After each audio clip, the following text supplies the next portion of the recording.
And welcome back into Fox 10 Talks right now. We got JD, John Davidson, over at our news desk joining us right now this morning. Gosh. I anchor AZAM on the weekends. Yeah. Everything's this morning for me whenever I'm on camera. Absolutely. Always go this morning. And we also got Scott Briggs joining us. Yeah, glad Not to this be morning, here. this afternoon. Right? Really excited to have you in, Scott. Oh, super excited to be here. Thank you. So you're a filmmaker, documentary filmmaker. Yes. Tell us, first off, before we get into, we're going to jump into a bunch of topics here, but tell us about your movie and why you did this. Sure. The movie's called Prisoners of Fire. And it's called The Dude Fire Story. It is a documentary on the Dude Fire that happened about 35 years ago in just north of Payson. And we lost 6 firefighters there. They were kind of special firefighters because they were from the Perryville prison crew. So we lost 5 of the prisoners, the inmates there, and we lost their supervisor, who happened to be on her very first fire, which is, definitely had a lot to do with what happened. Well, when you started covering this and digging into this, it seemed like you found a lot of really interesting people to talk to and people that vividly remember how terrifying that fire was. Oh, absolutely. I was contacted by a guy named Bill Davenport, who's kind of one of the main features guys in the film. And Bill contacted me. He said, I have 2 months left to live. He had stage 4 pancreatic and stomach cancer.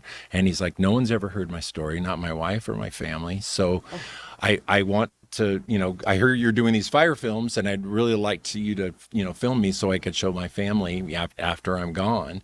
And the great thing about if you on the film, and I don't mind giving this away because it's a wonderful part, and unfortunately now it's on Amazon, and they sometimes the credits they kind of go to the next film, and I'm like, no, they put it in the little corner and missed this, right? Oh. And so I'm the great news is Bill became cancer free a few months ago.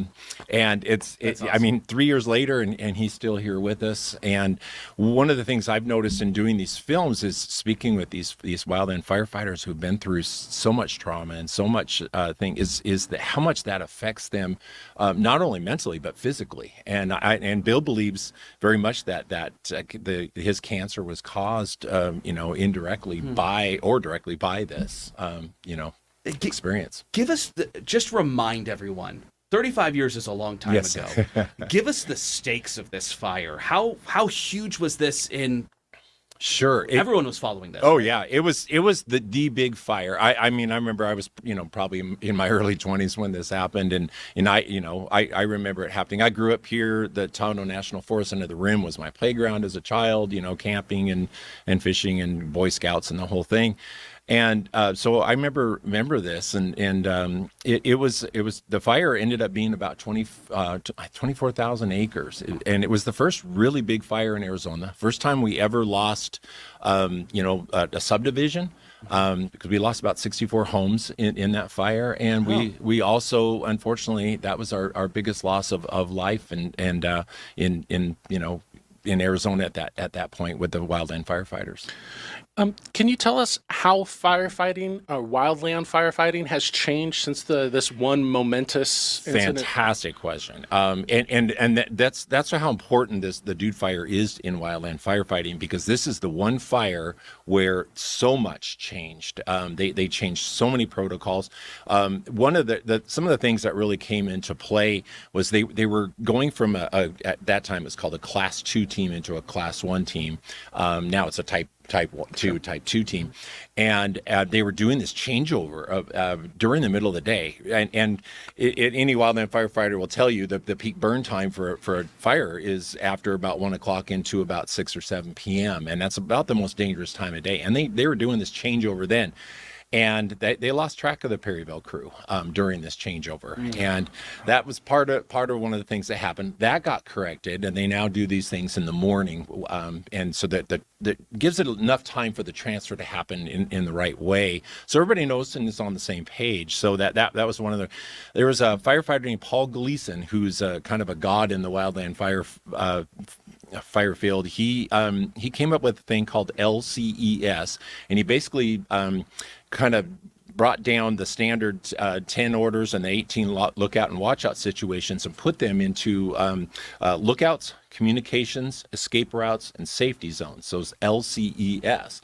And that's really what happened is Perryville did not have a lookout, never had a lookout on their, we found that out during all the interviews. They trained without ever having a lookout, and that's no good. And then the communications, they had all sorts of radio problems. Everybody was on different frequencies that day. And so, the Perryville crew had no communication with command. In fact, they were having communication with Bobbi Scopa, who it was in a completely different division. And Bobbi, very bravely, she's a very prominent person in this film, saved hundreds of lives that day by making excellent decisions, very calm, just made perfect decisions on and got people where they needed to, and then helped Jeffrey Hatch, who was one of the guys that got burned really bad, and they got him out of there and saved his life. It always blows me away, the everyday heroes that are all around us. Yeah. I mean, Bobby's definitely one. I'm sure I could have passed Bobbi in the supermarket and have no idea. And you probably have, yeah. And she never, not one of those people that, look at me, just quiet and just an incredible leader. Well, I'm happy you're telling that story, because without a movie like this, without a documentary like this, I don't think any of us ever know truly what she did. So that's great that you put that out there. Why this? Why did you get so involved in this? I once things happened with Bill, and I heard his story, and I, I've been doing this for a long time, and I've been working on a Yarnell Fire documentary for quite some time. And during that, you hear about all these other fires, and you hear the things that the wildland firefighters, when you get to kind of know them, that everybody kind of knows the things that weren't going right and things that were going wrong. So I heard a lot about this fire, knew quite a bit about it. But it's crazy when you start interviewing them, the people. And then the story kind of comes out. But there was a guy named Michael Johns, who was the Arizona attorney for U.S. attorney for Arizona. And he was actually fighting against it when the inmates and everybody did their lawsuits. He was actually, on the other side. But he took such an interest in this case, and very personal, because he was a former wildland firefighter. And he did his own investigation on this. And he has all these recordings and documents. And his sons, he passed away about 5 years ago, and his sons contacted me and said, hey, we have all this.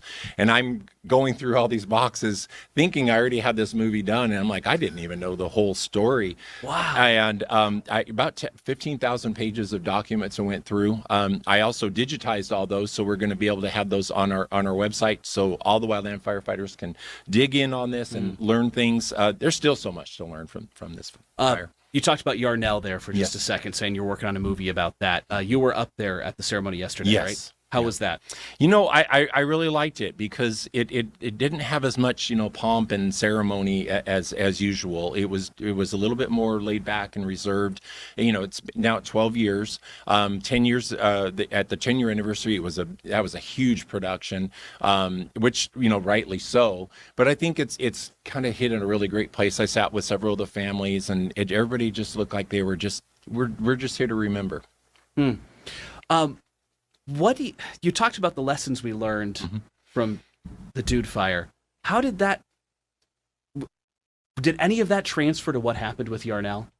Yes, they're very similar fires. Both of them, lightning caused, and then we have basically a pyrocumulus collapse, where it just collapses over the fire and sends it in all directions, and again, lookouts, communications, escape routes, and safety zones. Granite Mountain hotshots, at where they were at the beginning of or during that fire, before they went down to where they were burned over, they were in the safest part of the fire. They were in a safety zone and literally left a safety zone to go down to to try and help and save this ranch.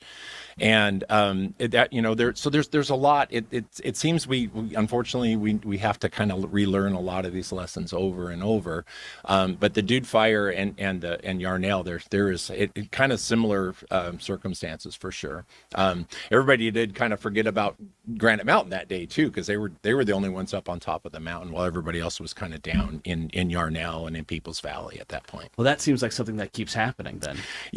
And that's what we want to avoid. And you know, I really tried to do this film with integrity, without finger pointing. It's not about who did what wrong and this person messed up.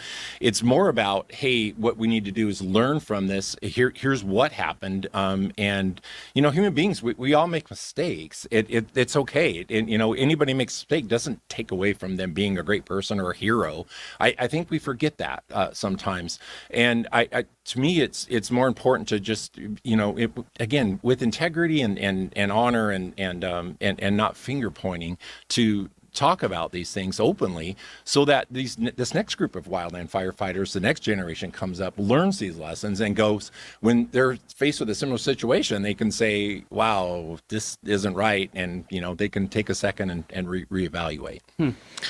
I was hoping maybe you could talk to us a little bit about what you learned about specifically these inmates fighting fires and putting their lives on the line. Is that, you know, how common of a practice is that, and how has that changed? Because I know that there's still wildland fires from prison crews, but I didn't know until I started reading up on the Dude Fire that they were actually in the firefight, as opposed to like a mop-up support situation. Right. And you know, to the Perryville's crew's credit, they were invited to that fire because they had done such a good job. They were hanging right there with hot shots and doing an excellent job.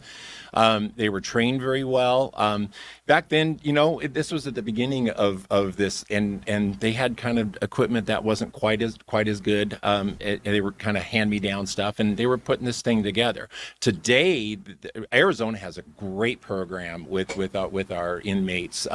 Perryville is now an all-female crew, and they are fantastic. They've got incredible buggies. They've got the top of the line equipment. They do a really great job. They were just out at our Dude Fire Memorial, and it's fun to see them. They were there the year before, and it's fun to see them. They're just, and you can just see that there's a lot of these folks that just never had structure and things in their lives, and how much this has changed them. And then a lot of people take this as a stepping stone to get into wildland fire as a career when they're finished their time. Absolutely. How do people find your movie?